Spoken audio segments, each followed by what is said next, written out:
بسم اللہ الرحمن الرحیم۔ السلام علیکم، میں ہوں محمد فیاض۔ آج میں اپنی چینل کا باقاعدہ آغاز کرنے جا رہا ہوں اور آپ سب لوگوں کو میں ویلکم کرتا ہوں۔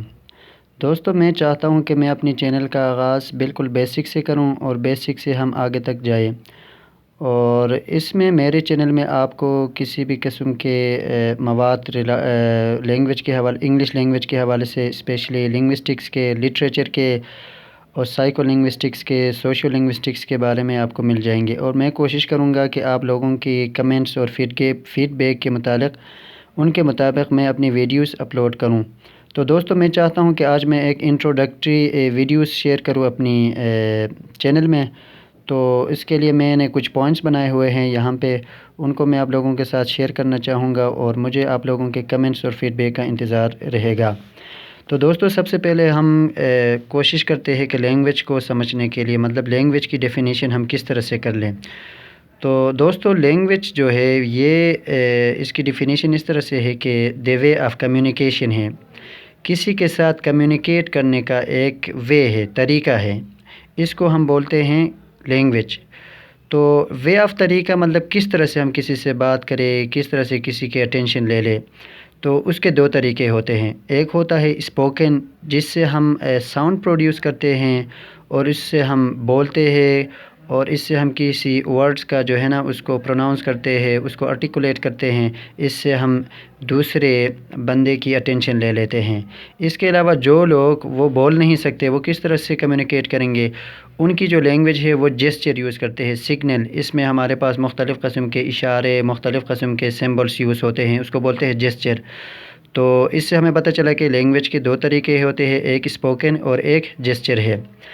تو اس کے بعد دوستوں، گرامر جو ہے نا کسی بھی لینگویج کو سمجھنے کے لیے گرامر بہت ضروری ہوتی ہے، کیونکہ گرامر ہمیں بتاتا ہے کہ رولز اور ریگولیشن کے بارے میں کسی بھی لینگویج کے۔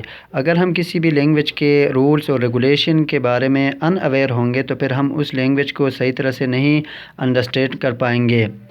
تو گرامر کا جو بیسک پرپس ہوتا ہے وہ یہ ہوتا ہے کہ جو ہمیں ٹیچ کرتا ہے کہ how a language is spoken and written correctly and effectively. ہم کس طرح سے جو ہے نا ایک لینگویج کو صحیح طریقے سے پڑھے، صحیح طریقے سے لکھے، اور اس کو کس طرح سے ہم آئیڈینٹیفائی کریں، ہم اس کو کس طرح سے مطلب دوستو، گرامر جو ہے ہمیں بتاتا ہے کہ کس طرح سے ایک لینگویج اچھی اور مؤثر طریقے سے لکھی اور پڑھی جاتی ہے۔ تو اس کے بعد دوستو، کسی بھی گرامر کے جو ہے نا گرامر کا جو یونٹ ہے وہ ورڈ ہے اس کے، اسی طرح انگلش لینگویج انگلش گرامر کا جو یونٹ ہے وہ ہمارے پاس ہے لیٹرز اور الفابet ہے۔ اب دوستو، لیٹرز اور الفابet میں کیا فرق ہے؟ لیٹرز کوئی بھی ہے، اے بی سی ایم این زی، جس طرح سے میں نے یہاں پہ لکھا ہوا ہے۔ تو اس کے بعد ہمارے پاس ہے الفابet اے ٹو زی، مطلب اے ٹو زی ان کو الفابet کہا جاتا ہے۔ اب مسئلہ یہ ہے کہ لیٹر اور الفابet میں ڈفرینس کیا ہے؟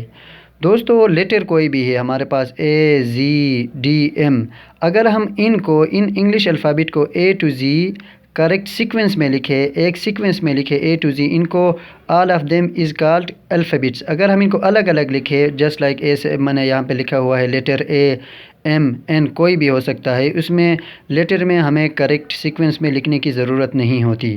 اس کے بعد الفابet کو دو حصوں میں تقسیم کیا جاتا ہے، ایک کو ہم بولتے ہیں کنسوننٹس، دوسرے کو ہم بولتے ہیں ووولز۔ کنسوننٹ انگلش الفابet کی تعداد ہمارے پاس ہے 26، تو انہی 26 میں سے ہمارے پاس آتے ہیں کنسوننٹ 25 اور ووولز آتے ہیں 5۔ تو دوستو، کنسوننٹس اور واول کو ہم کس طرح سے انڈرسٹینڈ کریں گے؟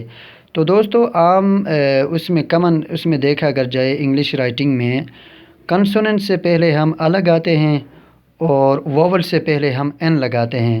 جسٹ لائک ہم سادہ سی اگر اس میں ہم سمجھنے کی کوشش کریں تو ووول ساؤنڈ، جس میں ساؤنڈ آ جائے، اس کو ہم بولتے ہیں ووولز۔ تو ساؤنڈ جہاں پہ آ جائے اس سے پہلے ہم آرٹیکل لگاتے ہیں، این لگاتے ہیں، اس لیے ووول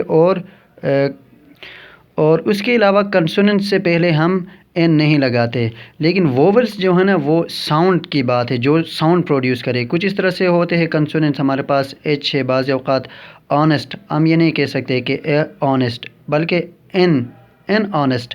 تو اس طرح وہ ساؤنڈ، وہ الفابیٹس جو آ کا ساؤنڈ دے دے اس کو ہم بولتے ہیں ووولس. تو دوستوں میں امید کرتا ہوں کہ آج کی ویڈیو آپ کو پسند آئی ہوگی. مجھے آپ کے فیڈ بیک اور کمنٹس کا انتظار رہے گا، اور میں انشاءاللہ کوشش کروں گا کہ انگلش لٹریچر، انگلش گرامر کے متعلق آج کے بعد میں اپنی ویڈیوز اپلوڈ کرتا رہوں. اور آپ لوگوں سے گزارش ہے کہ میرے چینل کو پروموٹ کرنے میں میرا ساتھ دیجیے گا. اللہ حافظ.